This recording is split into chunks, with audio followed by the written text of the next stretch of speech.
বাস্তুশাস্ত্রে সিঁড়ি বা স্টেয়ারের মাহাত্ম্য অপরিসীম।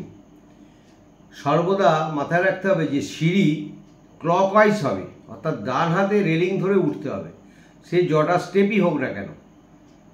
যদি এটা উল্টো হয়, অ্যান্টি ক্লকওয়াইজ সিঁড়ি হয়, অর্থাৎ রেলিংটা বাঁ হাতে হয়ে যায়, তাহলে কিন্তু পুরো বাড়িটা দোষযুক্ত হয়ে গেল। 1 নম্বর। 2 নম্বর, সিঁড়ির নিচে অর্থাৎ সিঁড়ি দিয়ে উঠছেন ঠিক তার তলায় কখনো রান্নাঘর কখনো টয়লেট ভুলেও করবেন না। খুব বেশি হলে পাম্প থাকতে পারে, জলের পাম্প বা স্টোর হিসেবে কিছু গ্যাস সিলিন্ডার ফেলে রাখা যেতে পারে। আর ঠাকুরঘর, রান্নাঘর, টয়লেট কোনো মতেই সিঁড়ির তলায় করা যাবে না, পুরো বাড়িটা দোষযুক্ত হবে।